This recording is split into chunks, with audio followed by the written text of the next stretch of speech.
5 دقائق ثم دق الجرس.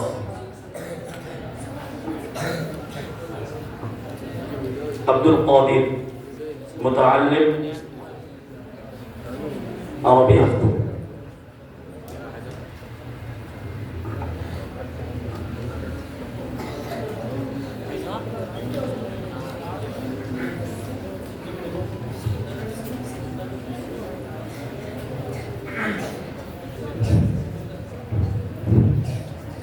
أحمد الله الذي يحب المحسنين، والصلاة والسلام على النبي الأفضل الذي كان محسنا أكبر، وعلى آله وأصحابه أجمعين. أما بعد، فأعوذ بالله من الشيطان الرجيم. بسم الله الرحمن الرحيم. إن الدين عند الله الإسلام. الإسلام هو الدين الذي جاء به النبي الخاتم النبي صلى الله عليه وسلم.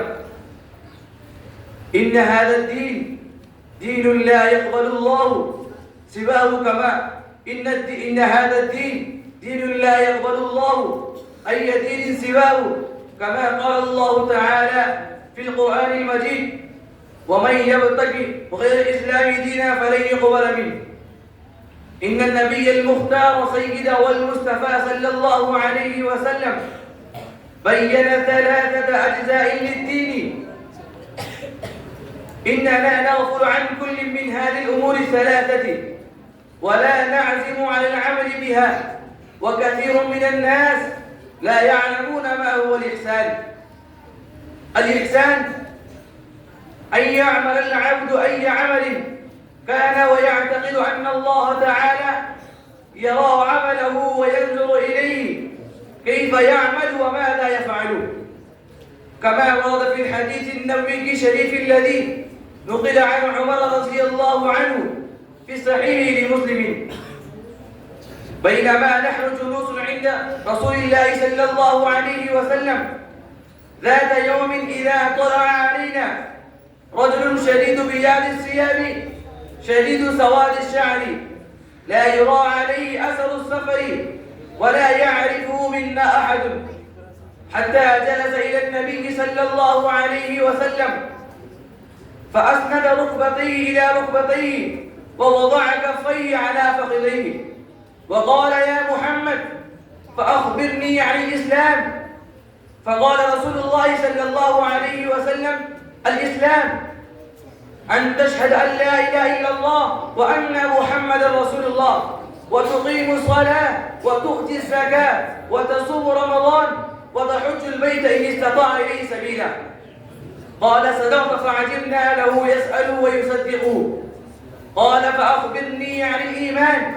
قال: أن تؤمن بالله وملائكته وكتبه ورسله واليوم الآخر، وتؤمن بالقدر خيره وشره. قال: صدقت. قال: فأخبرني عن الإحسان. قال: أن تعبد الله كأنك تراه، فإن لم تكن تراه فإنه يراك. إن هذا الحديث يشتمل على كل من 3 أجزاء للدين الإسلامي. الأول الإسلام، وهو إقام الصلاة وإيتاء الزكاة والصيام والحج. والثاني الإيمان، وهو الإيمان بالله وملائكته وكتبه ورسله واليوم الآخر والقدر خيره وشره من الله تعالى والبعث بعد الموت. والثالث الإحسان، وهو أن يتعبد الرجل في حالة كان يرى الله تعالى في مثل هذه الحالة، فالله القدير يرى عبده بدون ريب ولا مرية، كما ورد في الحديث: أن تعبد الله كأنك تراه، فإن لم تكن تراه فإنه يراك. عندما يتصور العبد مثل هذا الحد عندما يتصور العبد مثل ذلك فيحسن عمله ويتقن فعله، لأنه يظن أن خالق السماوات والأرضين ينظر إليه في كل آن وحين، وينظر إلى كل فعل وعمل وحركة ونظرة وفكرة. لذلك كتب الله تعالى الإحسان في كل شيء من أشياء العالم، إذا التفت العبد إلى الإحسان في كل شيء، إذا التفت العبد إلى الإحسان في كل شيء لا يضل ولا ينحرف عن الطريق السبيل، كما جاء في الحديث النبوي: إن الله كتب الإحسان على كل شيء، فإذا قتلتم فأحسنوا قتلته، وإذا ذبحتم فأحسنوا ذبحته، وليحد أحدكم شفرته وليريح ذبيحته. عندما يلاحظ العبد هذا الحديث الذي ذكر الإمام مسلم النيسابوري في كتابه الصحيح بعد كتاب الله والصحيح للبخاري، لا يبتعد عن الله عن السنن المطهرة الصادقة، كما فعل أصحاب النبي الكريم في عهد النبي المحترم صلى الله عليه وسلم، وصاروا نماذج الهداية واليقين في بدء الإسلام إلى أن قامت القيامة. أيها الإخوان، كونوا محسنين. إذا هدف المنشود للقرآن والحديث. وبذا أختتم كلامي، وعليكم السلام ورحمة الله وبركاته.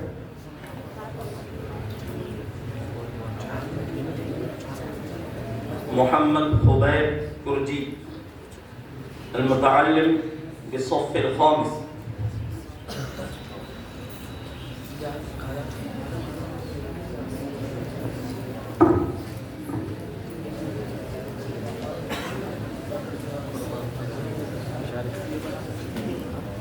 نحمد الله الذي قال في القرآن المجيد: الذين إن مكناهم في الأرض أقاموا الصلاة وآتوا الزكاة. ونصلي على النبي الكريم الذي قال: الدين والسياسة سجال. وعلى آله الطاهرين وأصحابه الصالحين. أما بعد، فأعوذ بالله من الشيطان الرجيم. بسم الله الرحمن الرحيم. وعد الله الذين آمنوا منكم وعملوا الصالحات ليستخلفنهم في الأرض كما استخلف الذين من قبلهم وليمكنن لهم دينهم الذي ارتضى لهم وليبدلنهم من بعد خوفهم أمنا يعبدونني لا يشركون بي شيئا ومن كفر بعد ذلك فأولئك هم الفاسقون. صدق الله العظيم. حضرة رئيس الاحتفال الموقر وزملائي في الدروس وإخواني في الله، إني أشتاق أن أخطب أمامكم حول موضوع الدين والسياسة، فالرجاء منكم أن تنصرفوا إلى خطبتي وتعملوا بالدين الحنيف ومقتضاه. أيها الإخوة في الإسلام، إن الدين طريق اختاره الأنبياء والمرسلون وسلكه الرجال الصالحون، وهو طريق يدل على نظم الأمور المختلفة وتنظيم الشؤون البشرية. ألا تشهدون أن الرجل يقوم من نومه فالدين يأمره بأن يقرأ الدعاء المأثور الذي ذكر في الحديث الشريف: الحمد لله الذي أحيانا بعدما ماتنا وإليه النشور. ألا تخبرون أن الرجل يحتاج إلى استعمال الماء بعد النوم صباحا مباشرة، فالدين يأمره بأن يستخدم الماء بالتنظيم الخاص، وهو ذكر في القرآن الكريم: يا أيها الذين آمنوا إذا قمتم إلى الصلاة فاغسلوا وجوهكم وأيديكم إلى المرافق وامسحوا برؤوسكم وأرجلكم إلى الكعبين. هكذا نسق الدين الإسلامي بالأمور كلها التي تتعلق بالإنسان. ألا نعلم أن الدين الإسلامي حدد الأوقات الخاصة للصلوات المكتوبة، وهذا التعيين يدل على تنظيم الأمور الإنسانية ونظم الشؤون البشرية. أنتم تعلمون أن الدين يأمر بالجمعة في أسبوع واحد، وبالعيدين في عام واحد، وبالصيام والزكاة في سنة واحدة. هذه الأمور كلها تدل على أن الدين يأمر بالنظم والتنسيق.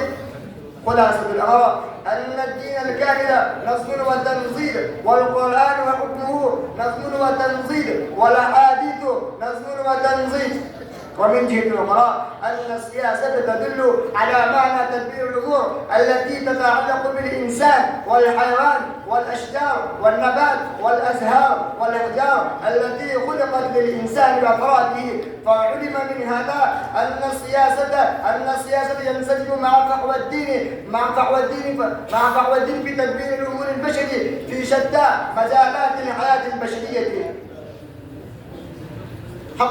وحقا أن الإنسان يحكم ويسيطر على الحكومة فيوزع الوزارات والولايات على عدد من أفراد البشر وأبناء الدولة. الوزراء كل يهتمون بسياسة أمور أقسامهم وتدبير أمور مقاطعتهم. هكذا تتقدم الحكومة وتترقى أمور الدولة بسياسة المطلوبة والتنزيل الخاص.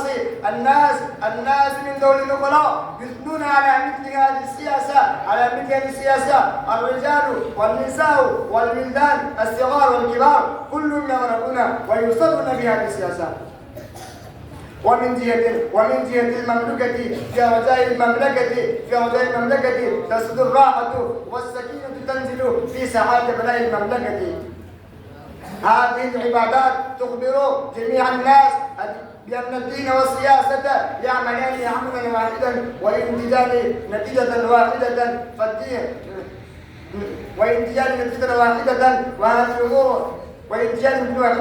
وحديث النبي المختار صلى الله عليه وسلم الدين والسياسة سيان. فعلم من هذا أن السياسة وأمور الحكومة لا تختلف عن الدين ومقتضاه. فيا أيها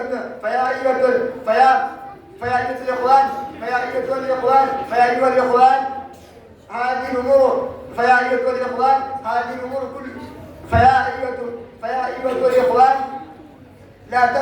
لا تنصرف عن الدين واحكامه. لا تبالغ بالاقوال التي تفرق بين الدين والسياسه. هذه اقوال الشيطان وابنائه. هذه اقوال حقدة ابليس الذي كان من الجن ففسق عن امر ربه. فيا ايها الاخوه لا تتبعوا خطوات الشيطان وابنائه وحقدة ابليس واخوانه ولا تتخذونهم وذريته اولياء من دون الله انهم عدو مبين. وبلا اختتم حديثي ويدعو الله سبحانه وتعالى يوقفنا بما يحب ويرضى وما علينا الا البلاغ.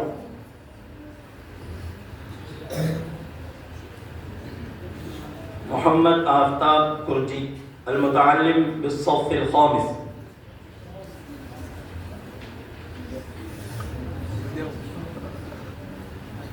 الحمد لله الذي يغفر الذنوب ويقبل التوبة، والصلاة والسلام على سيد الأنبياء والمرسلين وعلى آله الطيبين الطاهرين. أما بعد، أعوذ بالله من الشيطان الرجيم. بسم الله الرحمن الرحيم. يا أيها الذين آمنوا توبوا إلى الله توبة نصوحا. وقال تعالى في موضع آخر: توبوا إلى الله جميعا أيها المؤمنون لعلكم تفلحون. صدق الله العظيم. حضرة رئيس الاحتفال المحترم وسادة الأجلة وأساتذة الأعزاء، إني أريد أن ألقي بين أيديكم خطبة يسيرة سهلة حول موضوع التوبة في هذا المجلس المبارك. فيا أيها المسلمون عباد الله، إن الله تعالى خلق الإنسان، خلق الجنة والنار، وخلق كل شيء زوجين. فبعث الله هذا الإنسان إلى العالم لأن يمتحنه كما ذكر في التنزيل العزيز. خلق الموت والحياة ليبلوكم أيكم أحسن عملا وهو العزيز الغفور. فقد أمر ببعض الأمور للقيام بها ونهى عن بعضها للاحتراز عنها. إنه أمر بالصلاة والزكاة والحج والصيام وما إلى ذلك من شتى أمور، ونهى عن الكفر بالله والشرك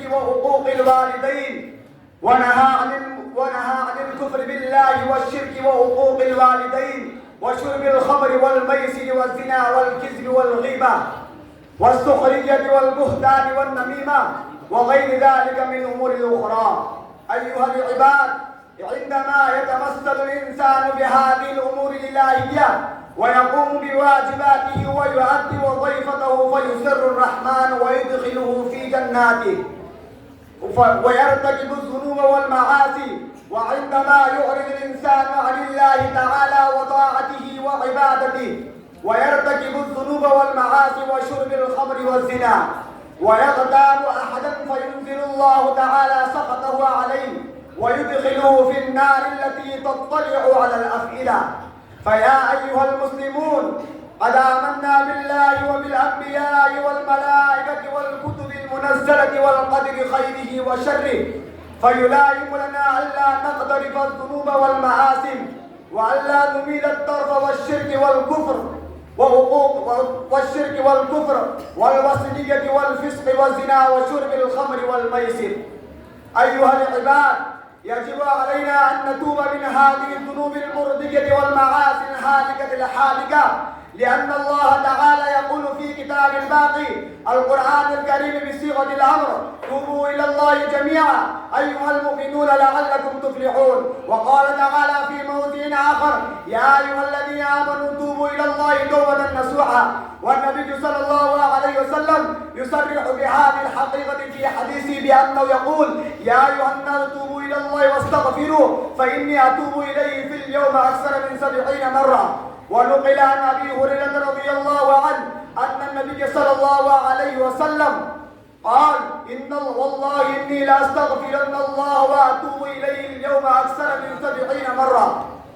أيها العباد، إن النبي صلى الله عليه وسلم يصرح بهذه الحقيقة في حديثه بأنه يقول: ألا نعلم أن الله يبسط يده في الليل ليتوب مسيء النهار، ويبسط يده في الليل ليتوب العبد الذي أذنب في النهار.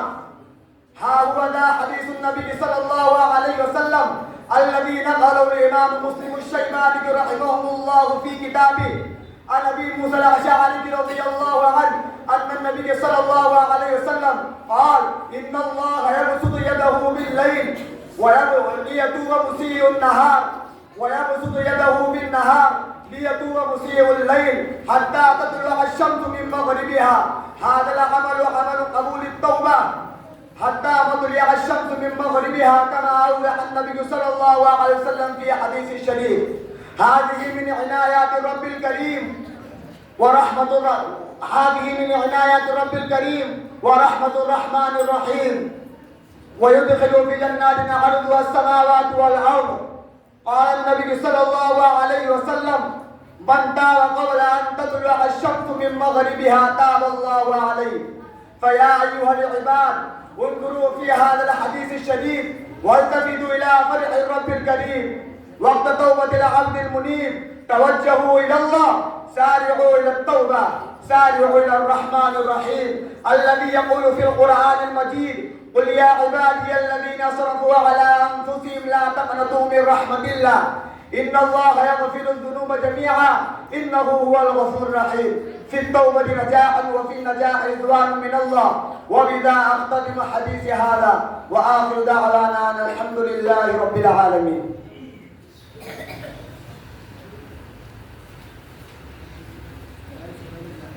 محمد زيد غار المتعلم بالصف الخامس.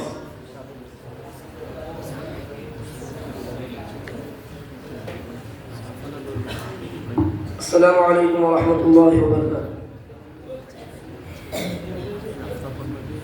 الحمد لله الذي هدانا لهذا وما كنا لنهتدي لولا أن هدانا الله، وأشهد أن لا إله إلا الله وحده لا شريك له، ونشهد أن سيدنا ومولانا محمدا عبده ورسوله. أما بعد، قال الله تبارك وتعالى في القرآن المجيد والفرقان الحميد: أعوذ بالله من الشيطان الرجيم، بسم الله الرحمن الرحيم. قل هل يستوي الذين يعلمون والذين لا يعلمون؟ صدق الله العظيم. حضرة رئيس الاحتفال المحترم وسادة الأجلة وأساتذة الأعزة، إني أريد أن ألقي بين أمامكم خطبة عربية يسيرة سهلة حول موضوع أهمية العلم. يا أهل الشباب، الأول نحن نعلم مقصد العلم. المقصد من العلم معرفة طريقة الحياة الشرعية حتى نعرف في كل حال أمر الله وطريقة رسول الله صلى الله عليه وسلم حتى يتميز بين الحق والباطل والمعروف والمنكر. يا أيها المسلمون، يجب على مسلم أن يتعلم علم الدين، يجب على مسلم أن يتعلم علم الدين. ينبغي أن نتقرب إلى العلماء ونسأل منهم ونجلس في مجالس العلم. يا أهل الشباب، عليكم بالعلم فإنه أساس العمل والتقوى. من تعلم الذين فقد رشد واهتدى، ومن تجاهل عنهم فقد ضل وغوى. وقال عليه الصلاة والسلام: طلب العلم فريضة على كل مسلم ومسلمة، واعلموا أن قدر الفرض من العلم علم العقائد والطهارة والصلاة والزكاة والحج على حسب الضرورة، وعلم حقوق الواجبة على الذمة. فمن لم يتعلم قدر الفرض يسأل عنه يوم القيامة، ومن لم يعلم أولاده يؤخذ فيه. وقال عليه الصلاة والسلام: طلب العلم فريضة على كل مسلم ومسلمة. وقال النبي صلى الله عليه وسلم وقال النبي صلى الله عليه وقال الله تبارك وتعالى في القرآن المجيد: ما سلك طريقا يلتمس فيه علما سهل الله له طريقا إلى الجنة. وقال الله تبارك وتعالى في القرآن المجيد: وأنزل الله عليك الكتاب والحق. وفي موضع آخر: يا أهل الشباب، ينبغي أن نتقرب إلى العلماء ونسمع منهم ونجلس في مجالس العلم وندعو الناس إلى العلم ونسأل من الله علما نافعا. ويا أهل الشباب، وفي حديث آخر عن أبي هريرة رضي الله عنه قال: مر بسوق المدينة وقال: يا أهل السوق ما أعجزكم؟ قالوا: وما ذاك يا أبا هريرة؟ وقال: وذاك ميراث رسول الله صلى الله عليه وسلم، ويقسم عنكم هؤلاء، ألا تذهبون وتأخذون نصيبكم منهم؟ وقالوا: أين هو؟ قال: في المسجد. فخرجوا سراعا ووقف لهم أبو هريرة رضي الله عنه حتى رجعوا، فقال لهم: ما لكم؟ قالوا: يا أبا هريرة، فقد أتينا المسجد فدخلنا فلم نرى فيه شيئا يقسم. وقال أبو هريرة رضي الله عنه: وما رأيتم في المسجد أحدا؟ قالوا: فلا رأينا قوما يصلون وقوما يقرؤون القرآن وقوما يتذكرون الحلال والحرام. فقال أبو هريرة رضي الله عنه: وذاك ميراث محمد صلى الله عليه وسلم. وفي حديث آخر عن صفوان بن عسال المرادي رضي الله عنه عن النبي صلى الله عن صفوان بن عسال المرادي رضي الله عنه: أتيت النبي صلى الله عليه وسلم وهو في المسجد متجه على برج له أحمر، فقال: يا رسول الله إني جئت أطلب العلم، يا رسول الله إني جئت أطلب العلم. فقال رسول الله صلى الله عليه وسلم: مرحبا مرحبا بطالب العلم، مرحبا بطالب العلم، إن طالب العلم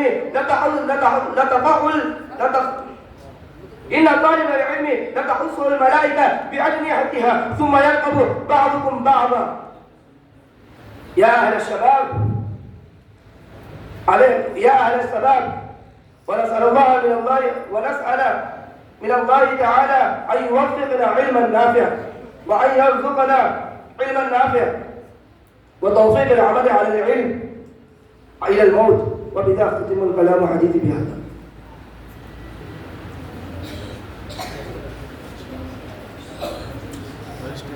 سيف الله كرجي، المتعلم بالصف السادس.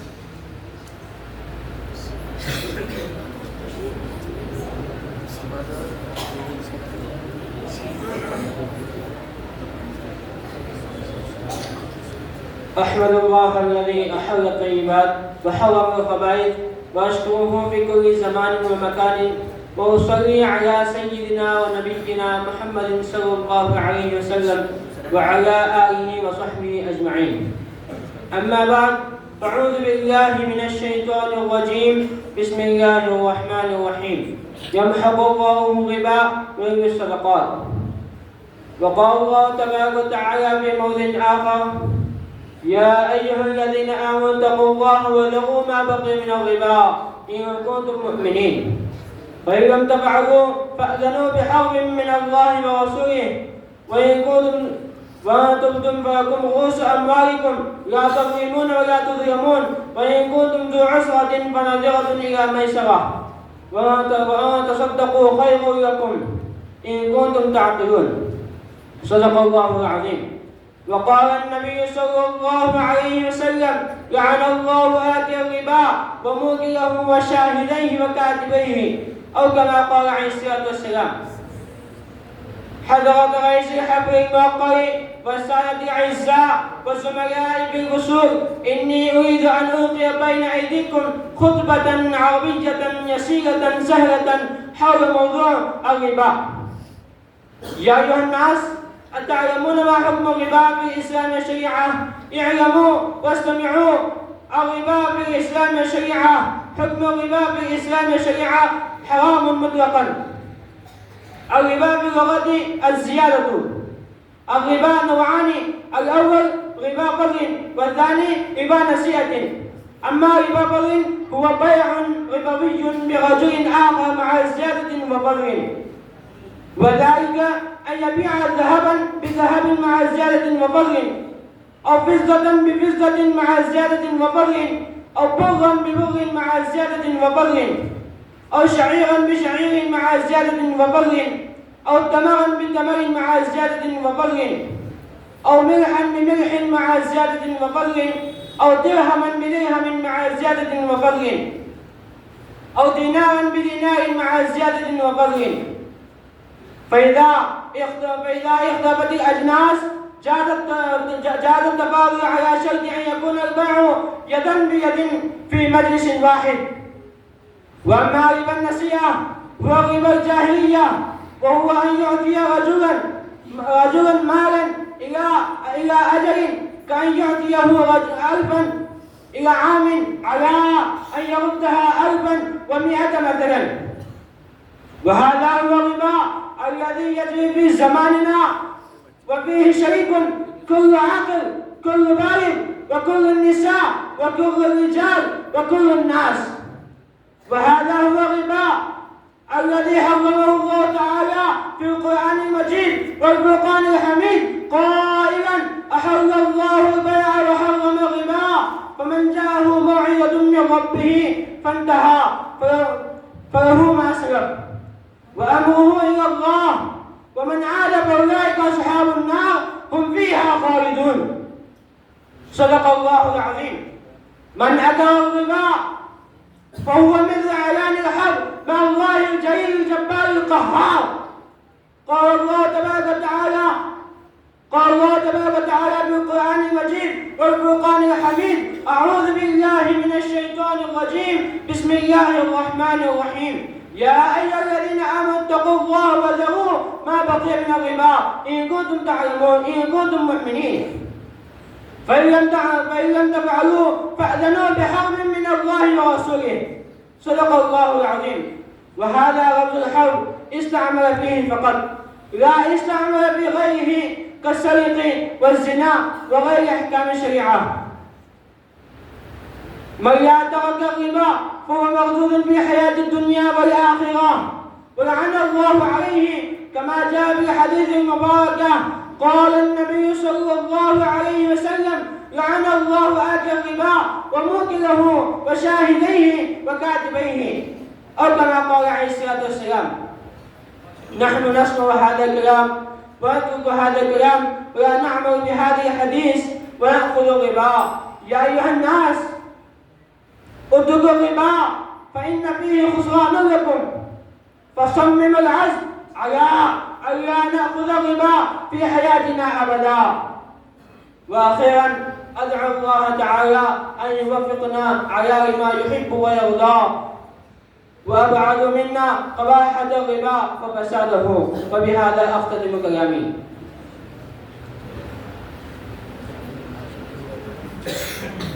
آفتاب परमती المتعلم بالصف الخامس.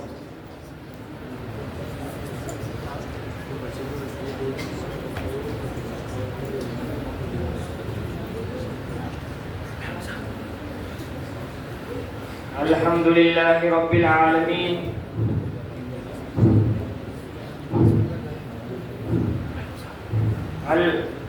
العاقبة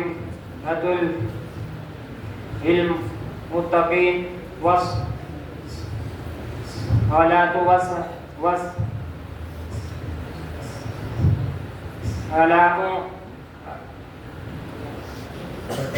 على سيد الأنبياء والمرسلين وعلى آله وأصحابه وأزواجه وأهل بيته وطاعته أجمعين.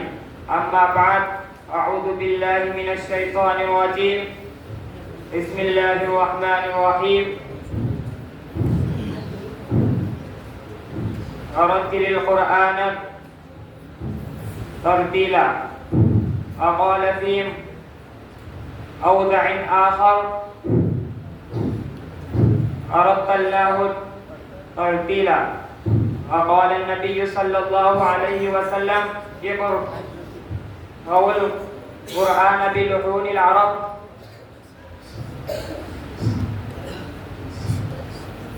صدق الله العظيم. حضرة رئيس الاحتفال المحترم، وسادة الأجلاء، وأساتذة الأعزاء، وزملائي في الفصول، إني أريد أن ألقي بين أيديكم خطبة عربية قصيرة سهلة حول موضوع عظمة القرآن. الحمد لله الذي أنزل على عبده الكتاب ولم يجعل له عوجا، حتى أمرنا أن ننزهه عن الإعوجاج في أدائه بقوله تعالى: ورتل القرآن ترتيلا.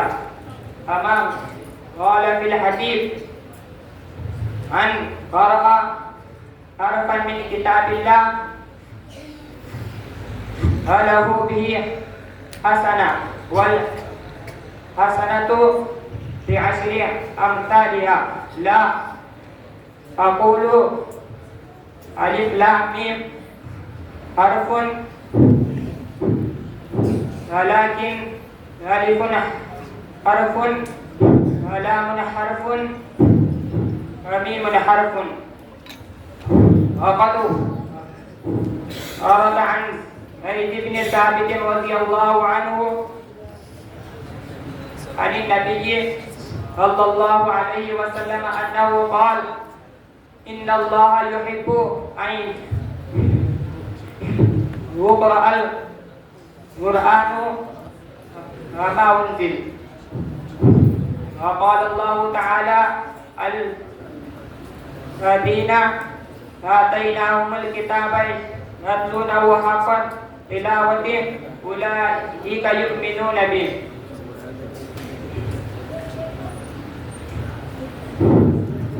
وهو الترتيل الذي أمر الله به بقوله تعالى: ورتل القرآن ترتيلا. وبه نزل كما قال الله تعالى: ورتلناه ترتيلا. أيها الأحباب حراء نأخذ من هذا الخطاب نتيجة أن أقرأ القرآن الكريم مع التجويد وأن أحكم بين الناس بالعدل وآخرا وأدعو الله تبارك وتعالى أن يوفقنا بالعمل على أحكام القرآن وما علينا إلا البلاغ.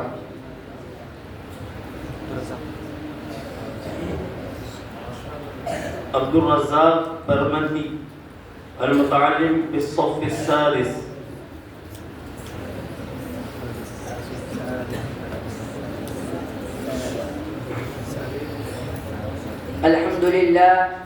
الحمد لله نحمده ونستعينه ونستغفره ونؤمن به ونتوكل عليه ونعوذ بالله من شرور أنفسنا ومن سيئات أعمالنا. من يهده الله فلا مضل له ومن يضلله فلا هادي له، ونشهد أن لا إله إلا الله وحده لا شريك له، ونشهد أن سيدنا ومولانا محمدا عبده ورسوله. أما بعد، فأعوذ بالله من الشيطان الرجيم. بسم الله الرحمن الرحيم. وما لكم لا تقاتلون في سبيل الله والمستضعفين من الرجال والنساء والبلدان الذين يقولون ربنا أخرجنا من هذه القرية الظالم أهلها واجعل لنا من لدنك وليا واجعل لنا من لدنك نصيرا. وقال النبي صلى الله عليه وسلم: إن الجهاد في سبيل الله أفضل من الدنيا وما فيها. وقال في موضع آخر: وقال النبي صلى الله عليه وسلم: أفضل الجهاد كلمة حق عند سلطان جائر، أو كما قال عليه الصلاة والسلام. صدق الله العظيم وصدق رسوله النبي الكريم، ونحن على ذلك من الشاهدين والشاكرين، والحمد لله رب العالمين. حضرة رئيس الاحتفال المحترم وسادة الأدلة وأساتذة الأعزة، إني أريد أن ألقي بين أيديكم خطبة عربية يسيرة سهلة حول موضوع الجهاد في سبيل الله في هذا المجلس المبارك. فأرجو من الحاضرين المستمعين جميعا أن يلتفتوا إلي ويشجعوني على عمل هذا. أيها العباد، الجهاد ضروري في كل زمان ومكان، وذكر في القرآن المجيد والفرقان الحميد والأحاديث المباركة، كما قال الله تبارك وتعالى في القرآن المجيد والفرقان الحميد: إن الله يحب الذين يقاتلون في سبيله صفا كأنهم بنيان مرصوص. فإن الله يحب المجاهدين في سبيله. وجاء في الحديث كما رواه مسلم في صحيحه، قال النبي صلى الله عليه وسلم: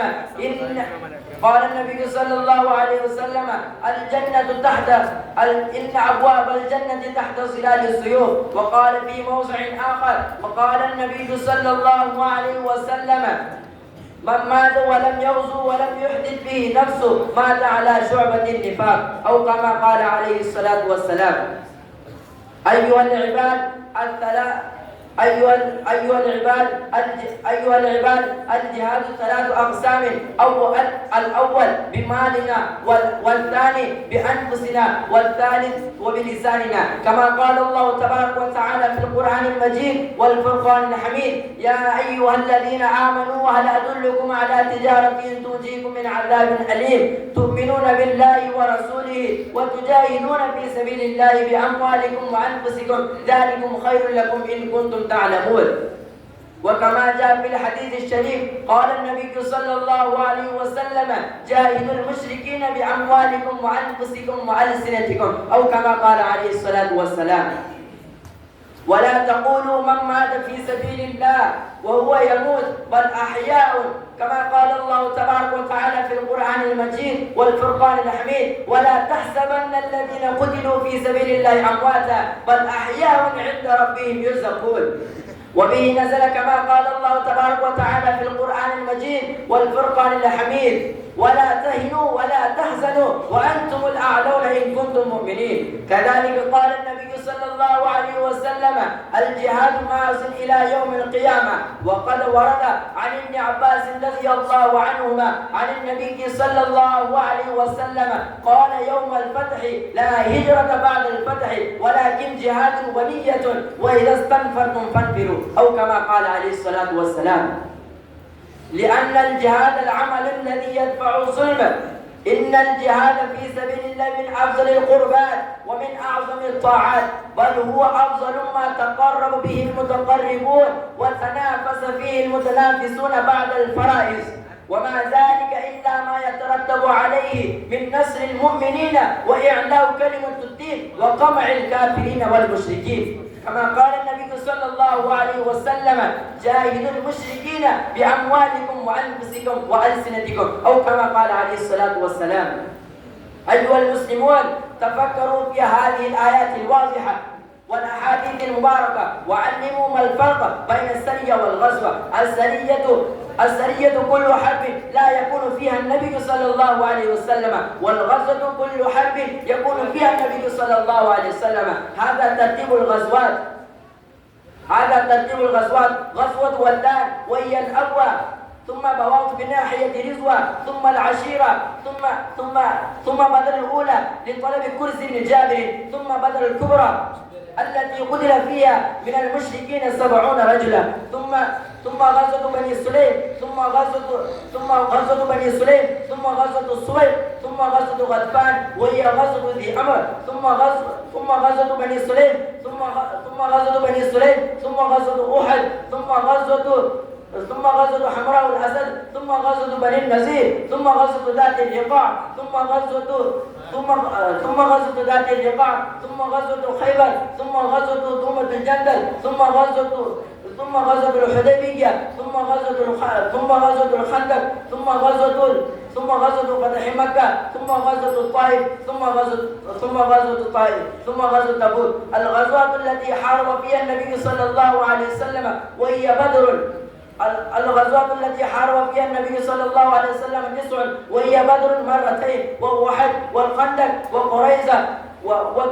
وقريظة والمصطلق وحنين وخيبر والطائف.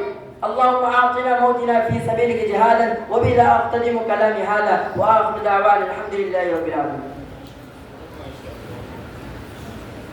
أمين حمزة المتعلم بالصف السابع.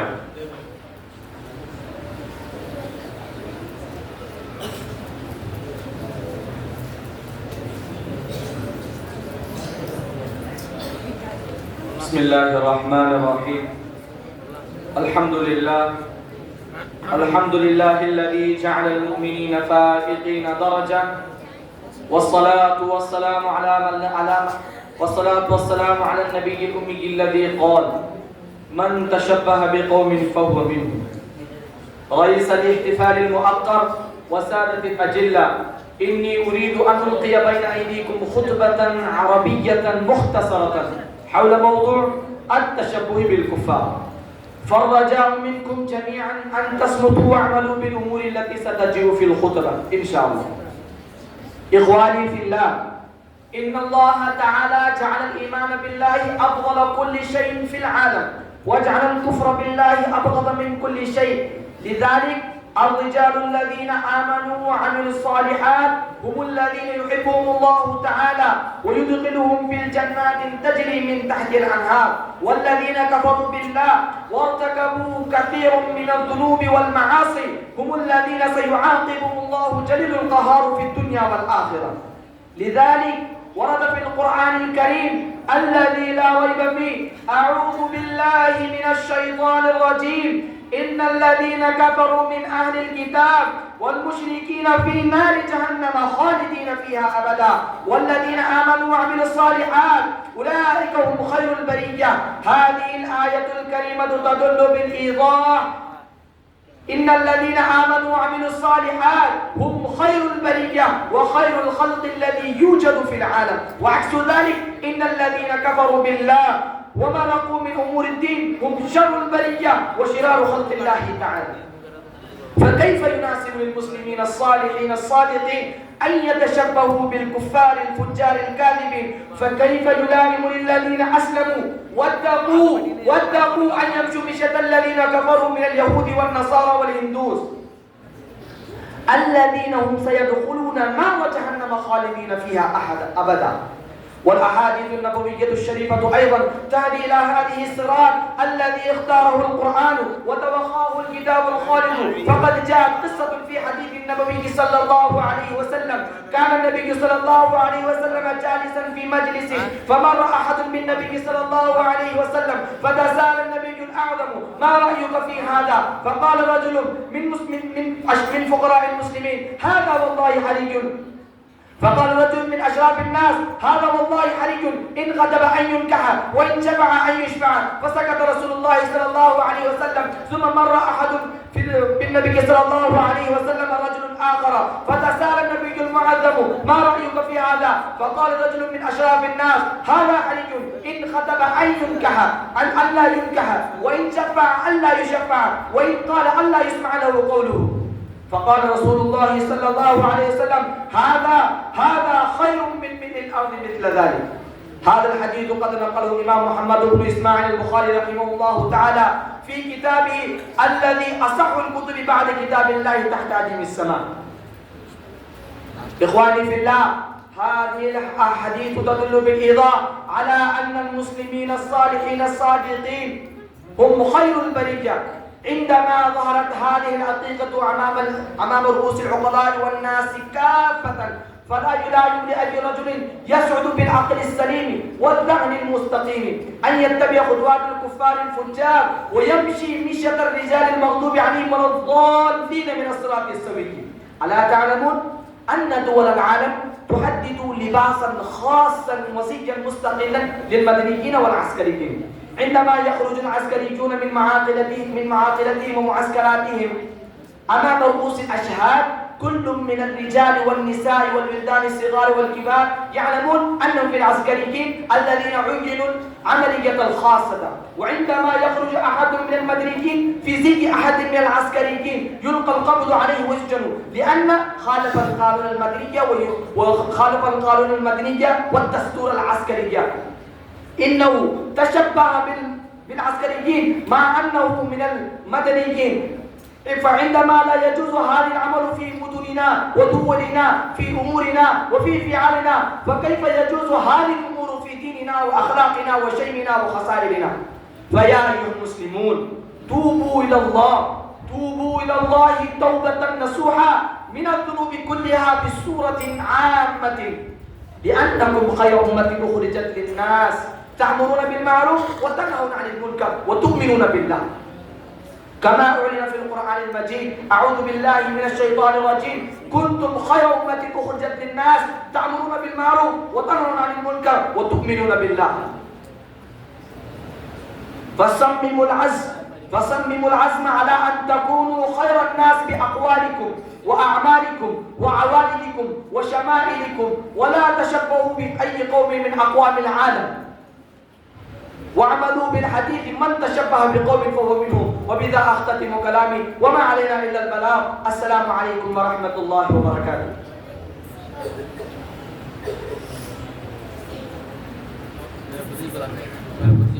وأخيرا ندما التمس لمولانا فضل الرحمن أطال الله عمره أن يتكلم باللغة العربية أمام الطلاب على فضيلة اللغة العربية وأهميتها في العالم بعد التقسيمات